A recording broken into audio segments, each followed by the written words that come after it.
van a estar abriendo su Biblia en Romanos capítulo 14.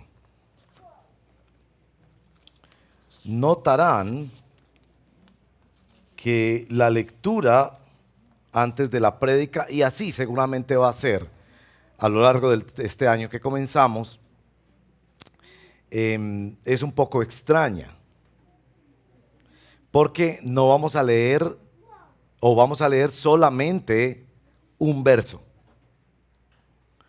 Entonces debo explicar un poquito eso. Yo crecí en una iglesia pequeña, bautista, en la que leíamos y memorizábamos las Sagradas Escrituras. Cada semana se nos pedía memorizar un verso de la Biblia, así que debo decir que no siempre a gusto, a veces es un poco obligado, porque siendo una congregación pequeña, el que presidía podía decir en cualquier momento: hermana Julana, por favor, recítenos el verso de memoria de esta semana.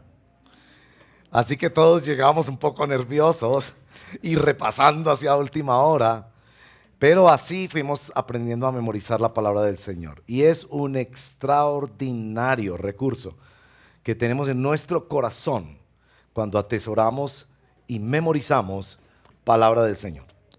Así que este año, cada día para nuestro devocional en casa, pero también cada predicación de los domingos, versará en un solo versito de la Biblia. A veces quizás dos, pero porciones así muy reducidas, por supuesto, dentro de e interpretado dentro del contexto. No sé si a usted le pasa que hay unos versitos de la Biblia que el Espíritu Santo usa de manera especial y que han marcado tu vida de manera extraordinaria, que tú a veces no te sabes el número, decimos la referencia, pero sí te sabes de memoria que eso es parte de la promesa, de la revelación, de la instrucción y mandamiento de la palabra del Señor.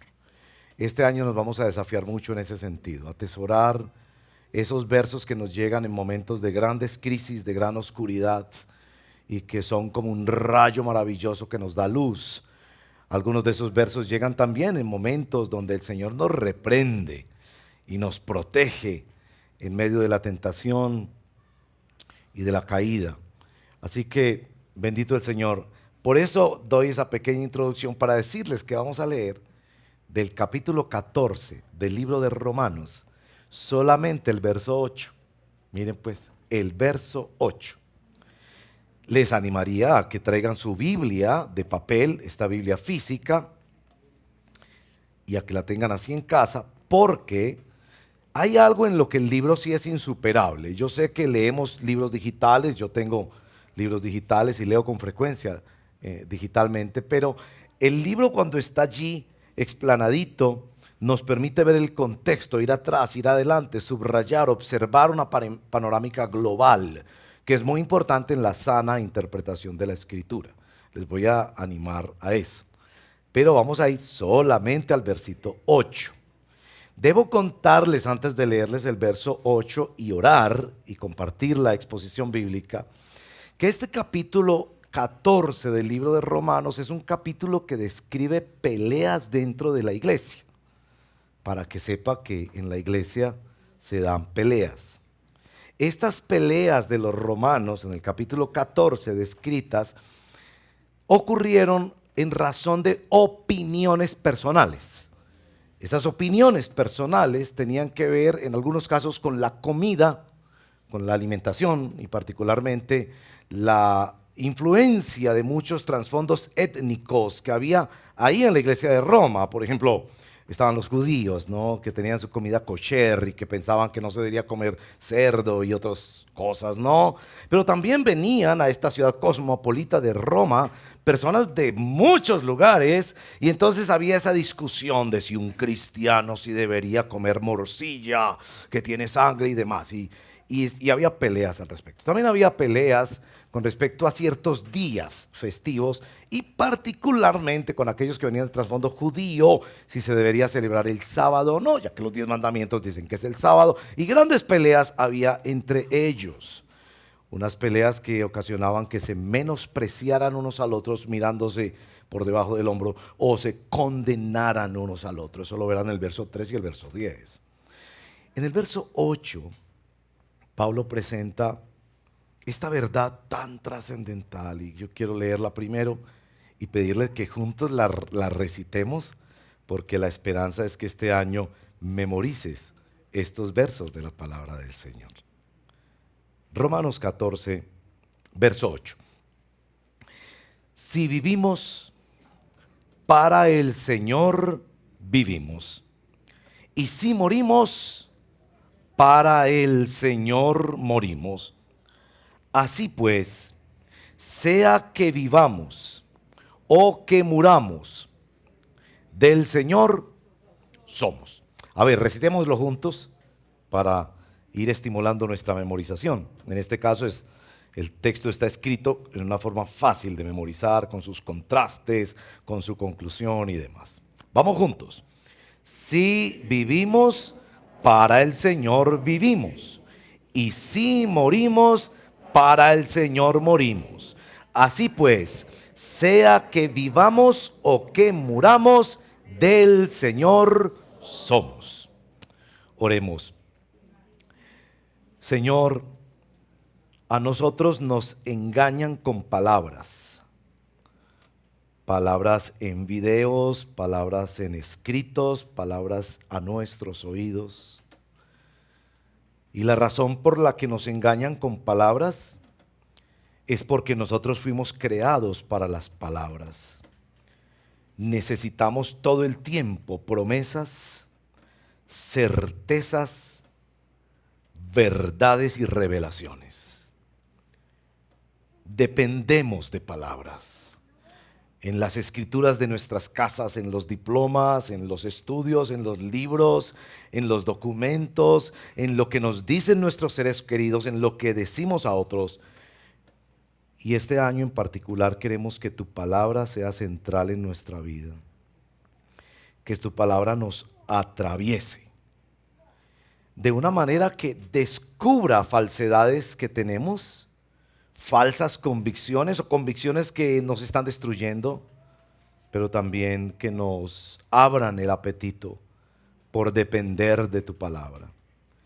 Ven por favor, Espíritu Santo, ayúdanos a meditar de tal manera que memoricemos y que sea una verdad que venza en nuestro corazón frente a tantas palabras engañosas en nuestros días. Te lo pedimos en el nombre de Jesús. Amén. Ustedes saben qué son las cabañuelas. Quizás los más viejitos son los que sabemos eso, los jóvenes no tienen ni idea. Se lo confundirán de pronto con castañuelas. No, son castañuelas. Cabañuelas. A ver, ¿quiénes no saben qué son las cabañuelas? Yo me sospecho que hay una cantidad. Si usted levantó la mano, usted tiene menos de 30 años, por ahí así, no sé. Bueno, o menos de 60 años, bueno, no sé. Las cabañuelas son una superstición que está en la cultura. Seguramente viene de España, donde viene mucho de la cultura nuestra, ¿no? Las cabañuelas dicen que como son los primeros días, los primeros 12 días del año, así serán los 12 meses del año. Esa es la superstición. Así las cosas, febrero, que hoy es el día 2 de febrero, sería pues un día lluvioso, no sé qué. Esa es la superstición, es una superstición. No vaya a creer usted en esas cosas. Pero es que lo que pasa es que en estos primeros días del año se acude a muchas cosas, ¿cierto? Se acude, por ejemplo, a promesas, ¿cierto? A resoluciones. Este año sí adelgazo. Que duran lo que dura una flor, ¿no? Porque para tener buenas intenciones nosotros somos de película, ¿no?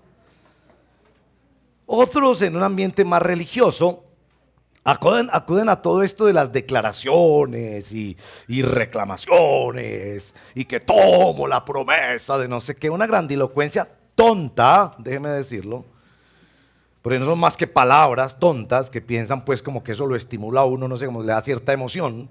Pensar que yo controlo el año y lo tapizo de bendiciones porque yo lo declaro. Cuando las únicas declaraciones que nosotros somos llamados a creer y a obedecer son las que están en la santa palabra de Dios. Es así. porque a mí se me ocurrió que este año no sé qué, por muy grandilocuente que suene y por muy convencido que suene yo, ¿cierto? Bueno, algunos acuden a eso, otros por supuesto también a seleccionar unos pasajes de la Biblia y decir, pues estos son. Hoy yo quiero proponerles, y pues realmente no solo hoy, todo el año, que caminemos en convicciones. Saben que me está encantando tanto la palabra convicción que yo creo que eso va a ser la serie de todo el año, convicción. La palabra convicción viene del latín y es la idea de que algo vence. Convincere, algo que vence. Una verdad que vence de manera definitiva. No es posible vivir la vida sin convicciones. De hecho, una de las cosas que hace el Evangelio es sacar a flote falsas convicciones que tenemos. Las convicciones de las personas son descubiertas de tres maneras. Cuando uno le pregunta a una persona cuál es la razón de su vida, ¿para qué vive usted? Entonces usted dirá, para mi familia, yo vivo para mis hijos. Que eso suena muy bonito hasta que los hijos llegan a la adolescencia. Porque en la adolescencia es que uno se da cuenta que uno no vive para los hijos, sino que uno hace que los hijos vivan para uno. Entonces uno piensa que uno vive para los hijos, ¿no? Y uno quería que fuera médico, ¿no? Y el muchachito viene a decirle a uno que él quiere ser músico. Y entonces ahí es donde uno se da cuenta, ve, no era que yo vivía para él, sino que yo lo hacía vivir a él para mí. Entonces, bueno, yo quería ser médico, nunca pude ser médico. Ahora este muchachito sí lo va a hacer. Pero bueno, cuando a uno le preguntan por razones para vivir, también cuando usted identifica grandes ambiciones en su corazón. Por ejemplo, mi ambición es hacer un postdoctorado. Entonces ahí uno diría la convicción tuya, entonces es la educación, la importancia de la educación.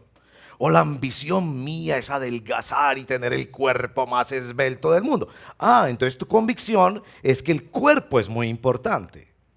¿Me hago entender? O tener la casa, o almacenar una fortuna, o desarrollar una fórmula científica. Sí, la ambición. Quizás se captan mucho más las convicciones cuando te preguntas por tu consuelo. Tu consuelo. Una expresión que se ha usado mucho en este tiempo de pandemia. Por ejemplo, mi consuelo es que tengo a mi mamá viva. Tengo la mamá viva, entonces eso de tener a la mamá es como muy importante para esta persona. O me consuelo que tengo todavía trabajo, o que tengo salud, o que ya terminé de pagar la casa. Y por ahí uno va entendiendo dónde es que están las verdades que han gobernado y que han vencido y que son fundamentales para esta persona. En la iglesia de los romanos, en este capítulo 14, había choques de convicciones sobre los casos que yo le comenté. Y yo creo que este año será un año de muchos choques de convicciones en nuestro país y en nuestra iglesia. Dos casos particulares: política y vacunas. La iglesia de los romanos era amenazada porque unos hermanos empujaban para un lado y para otro. Uno podría pensar que en estas diferencias de opiniones puede haber tres posiciones. Uno, de extremarnos y pensar que todos los cristianos tenemos que pensar lo mismo en esos temas secundarios. Otros podrían pensar que lo que debemos hacer es guardar silencio y en la iglesia no se habla ni de religión, ni de género, ni de política para llevar la fiesta en paz. Pero Pablo nos sorprende en este capítulo dejándonos ver que a él le parece muy bien que hablemos de nuestras convicciones. De hecho, si miran el capítulo 14, verso 5, tiene esta frase contundente. Escuche bien. Cada uno debe estar firme en sus propias opiniones. Es decir, que usted si decide vacunarse o no vacunarse, votar por la centroderecha o por la centroizquierda, la Biblia le ordena que lo tenga muy clarito porque lo está haciendo. Y en el verso 22 y 23 remata con esta frase: porque quien no lo hace por convicción comete pecado, y todo lo que no se hace por convicción peca. Es decir, que usted no puede decir, yo me voy a ir por donde va la corriente. Ve, ya a mí se me ocurrió, antes yo decidí hacer esto. No, señor. Si usted no sabe, no lo haga. Hay que tener convicciones. Pero lo que pasa es que las convicciones nos llevan a peleas y pueden dividir el cuerpo de Cristo y pueden dividir y destruir relaciones. Así que esto es lo que Pablo propone en este capítulo. Y lo propone con el versito número 8. Es que Pablo propone, y esto es como lo que yo diría, es como el paradigma que yo quisiera compartirles. Está bien tener convicciones en asuntos mundanos, temporales, si me permiten, secundarios, pero esas convicciones van a convertirse en destructoras de relaciones a menos que haya una convicción que las gobierne. Es decir, hay aquí como una especie de categorización de convicciones. Pablo en el capítulo no se está yendo hacia los que piensan que se debe comer ni a los que piensan que no se debe comer. Lo que él les está diciendo es, debe haber una convicción mayor, más grande en tu vida. Y la convicción más grande en tu vida es el verso 8. Si vivo, vivo para Cristo. Si muero, muero para Cristo. Sea lo uno o lo otro, es así porque yo le pertenezco a Dios. Ese asunto de sentirse posesión de Dios. Y creo que hay tres, afirmaciones que nos ayudan a entender lo que quiere decir el verso 8. ¿Y sabe por qué es tan importante? Yo tengo la sospecha de que los no cristianos entienden mejor este verso que nosotros. Porque es muy fácil que un verso como esto sea parte del paisaje. Nosotros ahorita lo cantamos. Mi vida es Cristo, Cristo para mí es todo, Señor te entrego todo. Y bueno, y los cristianos cantamos esas cosas, ¿no? Pero yo creo que si viniera un marciano y nos viera cantando aquí, tomar el video, ¿no? Y se fuera detrás de nosotros como en esos realities, toda la semana, viéndonos toda la semana, cómo hablamos, cómo invertimos nuestro tiempo, cómo invertimos nuestros recursos, qué pasa por nuestra mente y nuestro corazón. Yo creo que ese marciano diría, perdóneme, a mí me parece que usted el domingo cantó muy bonito, pero yo no creo que usted vive para Cristo. A mí me parece que usted vive para el dinero. A mí me parece que usted vive para el sexo. A mí me parece que usted vive para la fama en las redes sociales. A mí me parece que usted vive para su hijo, su mamá, su hermano, su novia, su esposo. Pero no me da la impresión de que vive para Cristo. Y entonces seguramente usted como buen cristiano va a decir, no, porque yo lo sentí en mi corazón, yo hasta lloré el domingo pasado. Y le va a decir, no, yo sé, yo te vi llorando, aquí tengo el video. Tú lloraste y temblaste mientras cantabas el domingo, pero ¿te das cuenta cómo usaste tu tiempo esta semana? ¿Te das cuenta cómo usaste tu dinero esta semana? ¿Te das cuenta cuánto hablaste de tu equipo de fútbol y cuán poco hablaste de Cristo? ¿Realmente tú conoces a Cristo? Por eso creo que es muy importante en el verso 8 entender esta convicción. De manera que ella, por la gracia del Espíritu Santo, venza en nuestro corazón y saque fuera de nuestras vidas falsas creencias y convicciones, pero también le quite el gobierno en nuestra vida a creencias de orden secundario. Bueno, la primera afirmación es que esta convicción nos impulsa hacia una lealtad mayor. Si usted completara la frase, yo soy, ¿usted qué diría? Yo soy trigueño de un grupo étnico mezclado de varias razas, criollo, cualquier otra forma que usted lo describa. Yo soy de este oficio o de esta profesión. Yo soy de esta familia, de este apellido, yo soy de esta nacionalidad. O siguiendo las líneas de pensamiento contemporáneo tan apalancado en los derechos, yo soy mío. Y mi cuerpo es mío. Y mi tiempo es mío. La convicción aquí es que hay una lealtad mayor, inclusive mayor a uno mismo. Que esa lealtad se entiende tanto en la vida como en la muerte. Note esto, porque si el texto dijera, Si vivimos en el Señor vivimos y se quedara ahí, reduciría la fe cristiana a usar a Cristo solamente para esta vida temporal. No se viviría en perspectiva eterna. Si el texto dijera lo contrario, solamente, y si morimos para el Señor morimos, sería como piensan algunas personas que la religión es solo para los viejitos.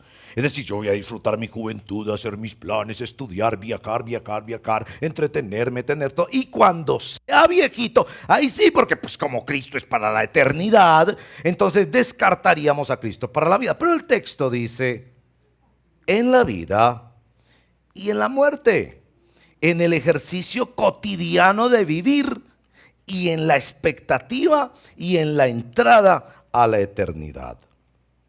Es decir, nuestro texto está fincando la identidad humana, el yo soy, en la pertenencia a Cristo. Está diciendo San Pablo que Él es el hombre verdaderamente libre. No verdaderamente libre porque hace lo que se le dé la gana. Sabemos que los seres humanos somos limitados. Pero verdaderamente libre porque nadie le puede amenazar con matarlo. Si alguien amenaza a Pablo por matarlo, en Filipenses 1 le va a decir, para mí el morir es ganancia. Nadie me puede manipular o me puede esclavizar. Es el profundo consuelo de quien se siente poseído, perteneciente a alguien. Es la consolación más grande que puede tener un enfermo terminal. Ayer tuve el privilegio de orar por una anciana, 3 años, con estas enfermedades que hace que ya no reconozca a la familia, varios meses casi como un vegetal, ya no reconoce a nadie. Una persona que mira la muerte y le dice, tú eres mi amiga, porque me vas a pasar a la eternidad. D.L. Moody le decía a sus amigos, cuando vean en la calle un letrero que diga, el famoso evangelista D.L. Moody, cuando vean en la calle un letrero que diga, D.L. Moody ha muerto, no lo crean, yo estaré más vivo que nunca. La lealtad mayor de nuestras vidas es aquel que sustancia nuestra identidad. Bueno, los catecismos de la iglesia han sido esos documentos a lo largo de la historia de la iglesia que resumen lo esencial que debe creer un cristiano. Yo crecí con el catecismo de Heidelberg, hermoso catecismo, fue uno de los primeros después de la Reforma. En su primera pregunta, el catecismo de Heidelberg hace esta pregunta. ¿Cuál es tu único consuelo tanto en la vida como en la muerte? Miren que estaba pensando en ese texto. ¿Cuál es tu único consuelo en la vida o en la muerte? Si hoy estás empezando un momento vital de tu vida o si hoy estás diagnosticado con una enfermedad terminal, ¿cuál es tu único consuelo? Y la respuesta del catecismo de Heidelberg, ahí lo tienen en pantalla chiquitico, después se los puedo pasar si quieren, que yo, con cuerpo y alma, dice el catecismo, tanto en la vida como en la muerte, escuche esto, no me pertenezco a mí mismo, sino a mi fiel Salvador Jesucristo, que me libró del poder del diablo, satisfaciendo enteramente con preciosa sangre por todos mis pecados, y me guarda de tal manera que sin la voluntad de mi Padre Celestial, ni un solo cabello de mi cabeza puede caer. Antes es necesario que todas las cosas sirvan para mi salvación. Por eso también me asegura por su Espíritu Santo la vida eterna y me hace pronto y aparejado para vivir en adelante según su santa voluntad. Estos resúmenes que venían en estos catecismos son cosas gloriosas, en lo que uno se tiene que detener, pensar, meditar y orar. Bueno, este año vamos a seguir un catecismo, a propósito más publicidad. Vamos a seguir el catecismo que se ha publicado en Poema, el catecismo de la nueva ciudad. Cada semana vamos a leer un pedacito del catecismo y bueno, precisamente la primera pregunta del catecismo, que es un catecismo trinitario como todos ellos. Primera pregunta, ¿cuál es tu única esperanza en la vida y en la muerte? Y la respuesta es más breve, por supuesto. Este catecismo trata de poner la doctrina un poco más sencilla. Que no nos pertenecemos a nosotros mismos, sino que somos en cuerpo y alma, en la vida y en la muerte, de Dios y de nuestro Salvador Jesucristo. Es decir, mi lealtad no está basada en que yo sea de una nacionalidad o de una profesión o de una familia o de una salud o de un negocio o de nada. Lo que estructura mi identidad es que yo le pertenezco al Señor Jesucristo. Cuando yo era niño, no sé si ustedes se han dado cuenta de eso, son asuntos que a veces uno no piensa pero los entiende, que a los niños no se les decía mucho el nombre. Yo recuerdo que yo iba a un granero, a una carnicería, a hacer alguna vueltica a mi papá o mi mamá en una zapatería, ¿no? Y decían este es el de Jaime. O visitaba uno un pueblo y se encontraba con familiares, ¿no? Este es el de Teresita. No importaba cómo se llamara. Porque lo más importante era de quién era. ¿De quién era? ¿De quién eres tú? ¿A quién le perteneces tú? En el bautismo, a propósito de la importancia del bautismo como un hecho cósmico y espiritual, ante la creación visible e invisible.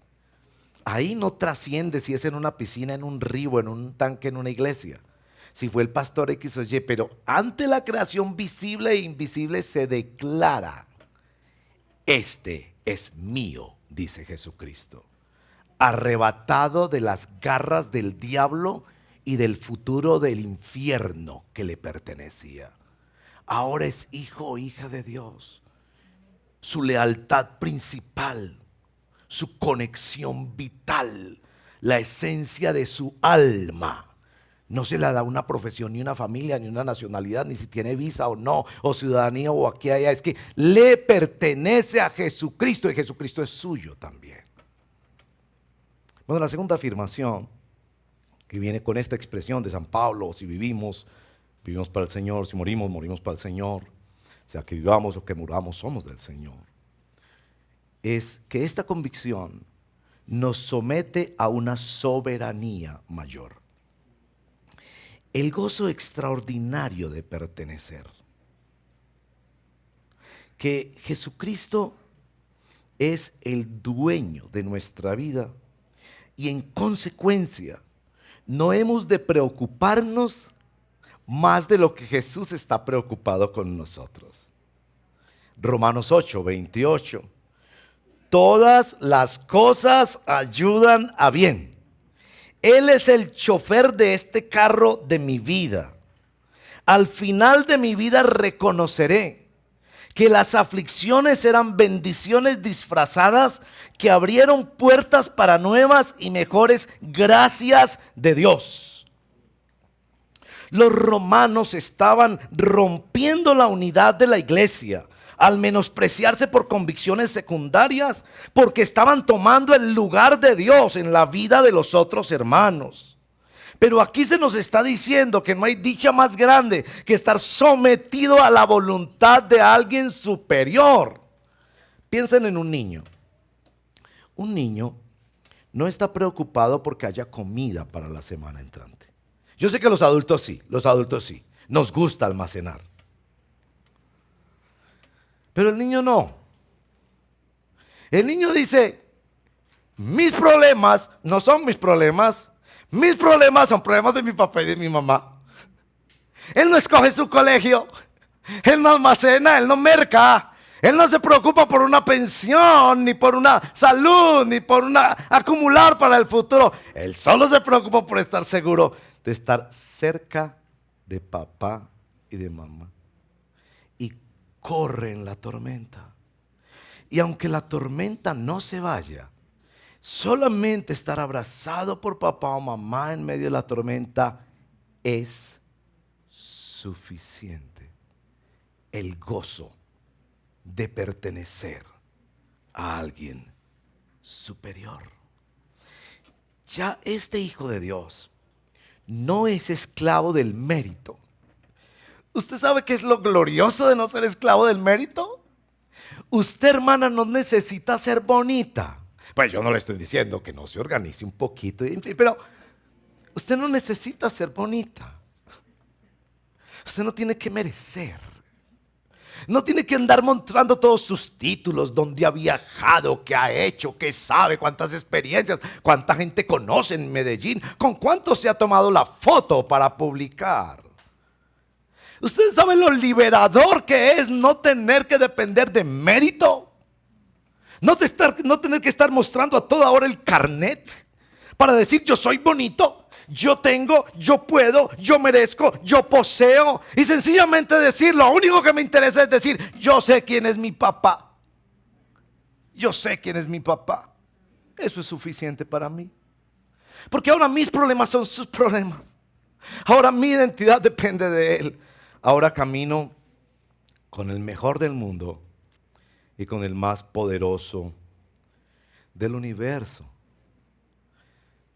La convicción que nos somete a una soberanía mayor,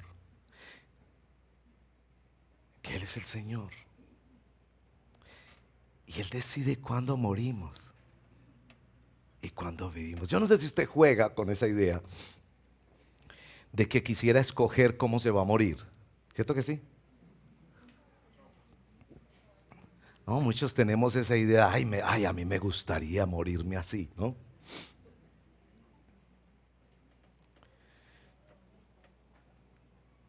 O la idea de, ¿hasta cuándo yo quiero vivir? Y bueno, podemos pedirle al Señor cosas. Yo, por ejemplo, le pido al Señor que yo quiero vivir 40 años más. Yo no sé qué hace el Señor con nuestras peticiones, a veces son tontas, ¿verdad? Pero igual, Él es un buen padre y no le molesta que le pidamos. Entonces, cuando yo digo, yo quiero vivir 40 años más, mi esposa dice, ay, no, yo no me lo quiero aguantar 40 años más. Porque yo tiendo a ser muy caprichoso, ¿no? Entonces que me gusta esta cosita allí y que me gusta en este ordencito y entonces, yo me imagino dentro de 40 años. ¿No es maravilloso saber que el que toma las decisiones de nuestra vida es el Señor? Que Él es el más bueno y el más poderoso y que podemos descansar y confiar en Él. Bueno, la tercera convicción que se nos viene enfrascado en este versito: si vivimos, para el Señor vivimos; si morimos, para el Señor morimos; así pues, sea que vivamos o que muramos, del Señor somos, es esta: que esta convicción nos ofrece una visión mayor en tres aspectos. Una visión mayor del Evangelio. Del Evangelio. Una de las cosas que a mí me encanta aquí en la iglesia es cuando ustedes nos cuentan a nosotros que están entendiendo mejor el Evangelio. A mí me parece eso tan maravilloso. Inclusive algunas personas que sinceramente nos dicen, ¿sabe qué? Apenas estoy entendiendo el Evangelio. Eso es como tan bonito. Y aquí hay una claridad del Evangelio en este versito. Muchas personas piensan que el Evangelio es como encontrarse la lámpara de Aladino. Entonces, que yo encuentro eso, lo froto con unas palabras, con un diezmo, con una asistencia a la iglesia, con la ayuda de cierto pastor que se presenta como que se las sabe todas, y entonces, y sale un genio, Dios, que va a cumplir todos mis deseos, va a llenar todos mis vacíos y mis necesidades. Es decir, que para esas personas el Evangelio es que Dios vive para ellos. Este texto nos dice que el Evangelio es exactamente lo contrario. Bienvenido. Desayúnate. El Evangelio no es que Dios viva para ti, sino que tú vivas para Dios. Que Dios te encuentra perdido en tus delitos y pecados, camino al infierno. Y no es que Dios viene a tu historia a componer tu historia, sino que Dios te rescata de ti mismo y te suma a su historia. Y Él es el centro de esa historia, no tú. Y Él es el que toma las decisiones en esa historia. Miren el verso número 9, que clarito lo dice. Por esto mismo murió Cristo y volvió a vivir. ¿Para qué? ¿Para que se resolvieran tus problemas? No, no, no. Para ser Señor, tanto de los que han muerto como de los que aún viven. ¡Wow! Como que se prendió la luz. Entonces el Evangelio ya no es una religión de torcerle el brazo a Dios para que haga lo que yo necesito o quiero, sino que el Evangelio es la gloriosa verdad de otra historia, a la que yo soy traído por la gracia de Dios. Y en esa historia, Dios, que es bueno y bondadoso, que todos sus actos son buenos y justos, me suma a su historia. Lo segundo es una visión nueva y mayor de la iglesia. A uno le sorprende mucho este verso porque uno esperaría encontrar este verso en un capítulo que hable de misiones. Ahí caería perfecto, ¿cierto? Yo diría, claro, vivimos para el Señor, morimos para el Señor, vamos al campo misionero, pero no, ese capítulo no habla de misiones. A uno esperaría que ese capítulo 14 de Romano hable de la generosidad cristiana, de la ofrenda, del diezmo, ¿cierto? Es hablando y recogiendo la ofrenda, vivir para Dios, morir para Dios. No, no. Es un capítulo que habla de las relaciones en la iglesia. De recibir o de aceptar al débil en la fe. Capítulo 14, verso 1. Y es muy interesante que cuando empieza el capítulo, habla de este tema de los débiles en la fe. Es un tema tan interesante en las epístolas de Pablo.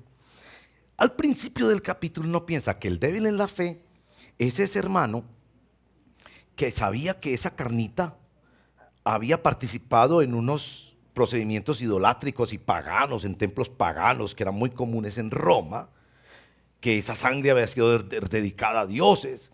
Y este hermano se sentía incómodo en su conciencia, entonces decidía ser vegetariano. Uno piensa que el débil en la fe al principio es el que no come la carne, pero a medida que avanzamos, en el capítulo 14 nos damos cuenta que el débil se distingue solo por una cosa, por la forma en que trata al otro.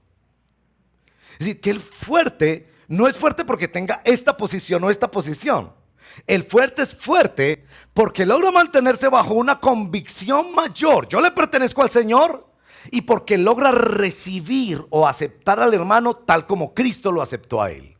Siendo un vil pecador, siendo enemigo de Dios, estando en contra de Dios. Así que cuando llega la persona y le dice, eres mi hermano en Cristo, y le reciben en la comunidad por el bautismo y caminan con él como iglesia local, entonces él aprende a ver que Dios tiene un propósito al poner ese hermano a su lado.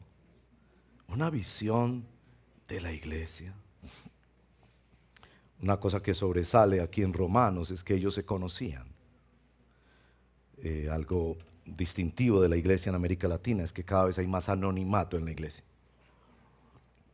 Es decir, que las iglesias son estos lugares con las luces apagadas, donde usted va por lo suyo. Y bueno, va con la familia y con 2 o 3 amigos, pero no se conecta con los demás.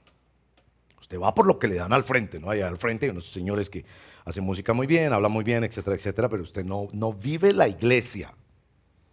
No es miembro de un cuerpo, sino participante en una ceremonia que se efectúa en la parte frontal, en el púlpito, allá en el auditorio.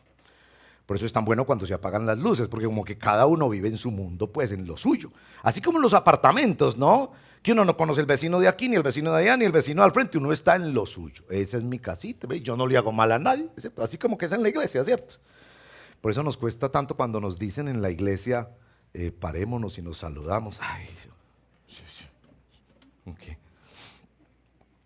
Aquí nos está diciendo que la iglesia es el lugar donde nos conocemos, donde chocamos por nuestros diferentes trasfondos, posiciones políticas, equipos de fútbol, vacunas, no vacunas, decisiones que tomamos, porque somos muy distintos. Pero que Dios usa ese escenario para enseñarnos a vivir para Él. Maravilla, maravilla. Yo pensaba que yo vivía para el Señor, era allá en mi casa orando, obedeciéndole al Señor. Y el Señor me dice, no, tú vas a vivir para mí en la iglesia. Cuando los demás te aguantan y cuando tú te aguantas a los demás. Cuando aprenden a poner las cosas secundarias en segundo lugar, las cosas primarias de la gloria de Dios y de la adoración de Jesucristo en primer lugar, y van caminando, pidiéndose perdón, ayudándose, entendiéndose, pensando lo mejor, entendiendo la posición, escuchando los argumentos del otro. No queriendo que todos seamos uniformes. Aquí todos somos de centro derecha. Y aquí todos somos de centro izquierda. Y aquí todos nos vacunamos o no nos vacunamos. Y pensamos, no, no sé, eso no es la iglesia. Eso no es la iglesia. ¿O será todo el cuerpo ojo? ¿O será todo el cuerpo brazo? ¿O será todo el cuerpo pie? ¿No entienden que precisamente ser iglesia es ser diferentes? Convocados por la gracia de Dios para contemplar una cosa más grande que nosotros mismos. Una visión nueva de la iglesia. Este capítulo está lleno de eclesiología. Y en tercer lugar, una visión sobre nuestra propia vida. ¿Cómo glorificamos al Señor? ¿Cómo podemos vivir nuestra vida a la luz de la eternidad? En estos días, hermanos, saben, hemos tenido en nuestra familia situaciones de salud y cosas y todo. Yo pensaba, especialmente ayer que estaba en un hospital, ustedes saben, con frecuencia, ¿no? Nuestro deber ir a acompañar a los enfermos. Pensaba, ¿cómo glorificamos a Dios? Y me acordaba, versos bíblicos de memoria, ¿con qué muerte habría de glorificar a Dios? Es decir, esto de que vivo para Cristo, muero para Cristo, significa que todos los extremos de la vida pueden ser valiosos a la luz del Señor. Es decir, que mi vida no depende de cuánto hay en el banco, o qué tan hermoso o no hermoso sea, o qué tan conocido o no conocido sea, sino que cada cosa de mi vida glorifica al Señor. Aun si tú tienes que pasar años en una enfermedad terminal que te desconecta en tu mente, Dios ha escogido que mueras así. Y así Dios se va a glorificar en el cielo, hermanos. Habrá muchas sorpresas. Y vamos a ver muchas sorpresas de los santos de Dios que vivieron tantas cosas que el mundo nunca aplaudió y que quizás la misma iglesia nunca conoció. Y fueron las formas en las que Dios, que es el dueño de la vida, a quien le pertenecemos, decidió que le glorificáramos a Él así. Enfermos, podemos glorificar a Dios. Con grandes problemas en nuestra vida y llevando cargas, podemos glorificar a Dios. Haciendo tareas invisibles que no se publican en las redes sociales, podemos glorificar a Dios, porque de un extremo a otro, si vivimos, si morimos, para el Señor, porque le pertenecemos al Señor. Bueno, terminemos. Este texto nos habla de una entrega total, un compromiso total, una esperanza total, un consuelo total, una aceptación total de la soberanía de Dios vivida en la realidad total de aprender a ser iglesia. Y eso me hace pensar en unas aplicaciones, hermanos, que quiero proponerles con todo cariño. Aquí en la iglesia vivimos unos procesos cada uno, pero algunos son procesos conocidos para todos. El bautismo.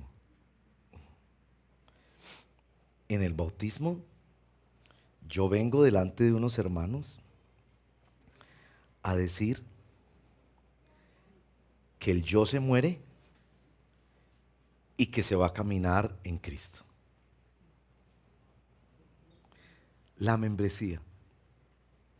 En la membresía yo estoy diciendo que la relación más importante y eterna que yo tengo en este planeta es con hermanos en Cristo. Yo sé que la familia es muy importante, yo sé que me vas a decir, ¿y dónde queda mi mamá? Yo sé, quiere a tu mamá. La Biblia dice, honra a tu padre y a tu madre, pero tu relación con tu mamá no es eterna. ¿Sabías eso? Tu relación con tus hijos, y la Biblia dice, provee para tus hijos, cuida a tus hijos, edúcalos en la disciplina y amonestación del Señor. Ese es tu principal ministerio. Pero esa relación con nuestros hijos, yo también los tengo, no es eterna. ¿Sabían que la única relación eterna que nosotros tenemos en esta tierra, fuera la de nuestro Señor, digamos, relación horizontal? ¿Hay? Hombres y mujeres como tú y yo, perdonados por gracia, que la embarramos cada semana, que el Señor nos tiene que seguir levantando y disciplinando y bendiciendo y ayudando, porque somos pecadores, perdonados, pero seguimos siendo pecadores, transformados y en proceso de transformación, pero seguimos embarrándola. Es en la iglesia donde podemos servir. Es en la iglesia donde podemos vivir la lealtad, la soberanía y la visión que Dios nos da cuando nos enseña a decir, Señor, en la vida o en la muerte yo soy tuyo. ¿Saben que yo pensaba que este es un excelente versito de la Biblia para poner en una lápida? Que cuando vayan a llevarte florecitas al cementerio, porque de ahí te levantará Cristo, así sea en el polvito, para ser resucitado. Y vayan a poner una florecita allá, léanles. Mi vida y mi muerte eran Cristo. No piense que aquí se terminó todo, antes de aquí empezó todo. Unas aplicaciones más puntuales. Orar. ¿Cuántas veces el año pasado pediste oración en el chat de la iglesia? ¿Cuántas veces tomaste tu celular para ver que ahí se pedía por una señora María, por un señor Luis, por un señor Alberto, que tenían necesidades y que clamó a través de un familiar, por favor? Tan bonito esta semana, mi hijo desesperado porque pues le cogió esa pandemia y empezó a subirle la fiebre, y el negrito me dijo, papá, póngame en cadena de oración.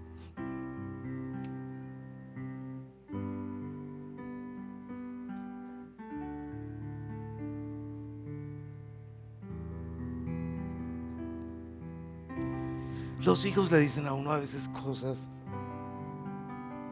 quizás ellos no miden esa profundidad. Y claro, yo inmediatamente le escribí a los que manejan el chat, pónganme a Danielito en cadena de oración, estamos asustados. Porque hemos escuchado tantas historias de gente joven, esto es horrible, y todos tenemos mucho miedo. Pero que podamos orar unos por otros. Yo no sé si es por orgullo, porque te da pena, porque no quieres molestar, porque piensas que todos los hermanos están muy ocupados. Pero una de las cosas más importantes que hacemos unos por otros es orar. Orar. Y nunca pienses que tu oración es débil o pequeña. ¿Sabes por qué? Porque es débil o pequeña. Y porque esas son las oraciones que le gustan al Señor. Las oraciones de los que no saben orar. Y puede ser que fue corriendo para el metro, que mientras esperabas en el bus o en una parada de semáforo viste, uy, una señora Gabriela, yo no la conozco, pero que va para una cirugía. Señor, te encomiendo, señora Gabriela, va por una cirugía, ayúdala, Señor. ¿Tú crees que esa oración no la escucha el Señor? ¿Tú crees que tiene que ser en papel membrete, en ayuno, 20 horas? ¿Tú no crees que Dios es poderoso para usar esa pequeña lanza, ese pequeño alfiler, y usarlo para derrotar grandes enemigos? Dios es soberano. Así que tenemos que ser una iglesia que oramos más unos por otros, y que nos acordamos de orar por la iglesia, y donde también tenemos la humildad de pedir oración unos por otros. Cuida tu vida. El devocional. Este año, hermano y hermana, no vivas de un almuerzo cada domingo. Por favor, no pienses hacer eso, porque eso ofende al Señor. El Señor quiere comunión contigo. Y tú abres la Biblia solo los domingos. Tienes una Biblia hace 20 años y está nuevecita. Tus zapatos los tienes muy desgastados. Tu pijama la tienes muy desgastada de estar sentado viendo Netflix. Tú tienes un poco de cosas desgastadas, pero tu Biblia nuevecita. Porque es muy difícil de entender la Biblia. Porque mejor esperar al domingo que no le explique. No. Has de leer palabra todos los días. Tú fuiste creado para palabra de Dios y necesitas comer palabra de Dios. No vivas de un almuerzo a la semana. Te ayudamos desde el devocional en casa. Hay un versito cada día para meditar. Cuidarnos entre nosotros y compartir entre nosotros. Hace poco invité a los ancianos en formación a nuestra casa, y estando sentado ahí yo les decía: hermanos, me da como pena, pero al verlos aquí en mi casa, les decía, me doy cuenta que este año casi no me han visitado hermanos de la iglesia. ¿Que ha visitado a alguien de la iglesia en tu casa? ¿Has visitado tú a alguien de la iglesia? Estos romanos se conocían. Entre otras cosas, peleaban, era por eso, porque veían lo que comían. Por eso que peleaban. Llegaban a la casa y veían el cuadro de 4 metros con el escudo del equipo de fútbol. Y el otro hermano llegaba y le decía: uy, hermano, un cristiano no debería ser hincha de ese equipo. Y entonces ahí se daban las peleas, y poco a poco tenían que entender: a ver. Bajemos de eso. Está bien que a usted le guste apoyar un equipo más que a otro, bien. Pero eso es más importante que el hecho de que tú le pertenezcas a Cristo y yo le pertenezca a Cristo también. Y como que se les sacudía la mente. A ver, ¿qué es lo importante realmente? Y eran en esas visitaciones que se hacían ahí en la iglesia de los romanos, que podían encontrar aquellas cosas que les afirmaban de la necesidad de tener convicciones mayores en su vida. Finalmente, hermanos, donar. Este año, hermanos, es un año de muchos desafíos para nosotros como iglesia. Sin duda, ustedes ven, necesitamos un nuevo auditorio. Antes vivimos muy agradecidos con el Señor por la paciencia de los hermanos que sirven, por todos ustedes con tanto cariño, pero no tenemos un edificio adecuado para poder brindarle a la ciudad las cosas que el Señor nos ha encargado de compartir con esta ciudad. Pero bueno, hay tantos hombres y mujeres que anhelan servir al Señor desde esta congregación, que quieren servir en la obra misionera, plantando nuevas iglesias, enseñando teología, sirviendo de tantas maneras. Hemos de priorizar entregar al Señor, porque la forma en que manejamos nuestra plata dice, pues, para quién vivimos nosotros, ¿cierto?